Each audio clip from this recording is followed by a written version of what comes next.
আজ দুপুরবেলা কিন্তু আমি বেরিয়েছিলাম শ্রীকৃষ্ণপুর যাওয়ার জন্য। আমি কিন্তু চলে এসেছি শ্রীকৃষ্ণপুরে পেট্রোল পাম্পে বাইকে তেল ভরাতে। বাইকে তেল ভরা হয়ে গেলে কিন্তু আমি এগিয়ে যাই মাদারীপুরের দিকে। মাদারীপুর যাওয়ার আগে কালীবাড়ি রোডের এখানে কিন্তু দেখতে পেলাম একটি অ্যাক্সিডেন্ট হয়েছে। আর এই হলো প্রীতম। প্রীতমের সাথেই আজ বেরিয়েছিলাম একটু ঘোরাঘুরি করতে। আমরা কিন্তু এসেছিলাম মাদারীপুরে চা খেতে। চা খাওয়া হয়ে গেলে বেরিয়ে পড়ি বাড়ি যাওয়ার জন্য। ভেবেছিলাম বাড়ি যাবো, বাট মিড রাস্তায় কি মনে হলো বাড়ি যাওয়া কিন্তু আমাদের আর হয়নি।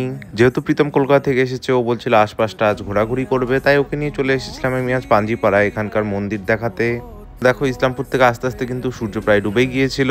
আজ কিন্তু আমি প্রথমে মন্দিরের দিকে যাইনি, প্রথমে এসেই কিন্তু আমি মিষ্টির দোকানে ঢুকে গিয়েছিলাম। ঢুকতেই দেখি সেই সময় কিন্তু মিষ্টির দোকানে ভালোই ভিড় ছিল। আমি সেদিন এই মিষ্টিটা নিয়েছিলাম, খাওয়ার পর কিন্তু আমার খুব একটা ভালো লাগেনি এই মিষ্টি। তারপরে আমি বাড়ির জন্য প্যাক করে নিয়েছিলাম আমার জন্য এই কটি জিনিস। মাঝেও কিন্তু এখানে গিয়ে আমি চা খেয়েছিলাম, সেই ক্লিপটি নেওয়া হয়নি। তারপরে এগুলো নিয়ে বেরিয়ে পড়ি আমি বাড়ি আসার জন্য। দোকান থেকে বের হতে হতে কিন্তু সন্ধ্যাই হয়ে গিয়েছিল। সেখান থেকে বেরিয়ে চলে আসি আমরা ডাইরেক্ট বাড়ি। আজকের মতো বাই।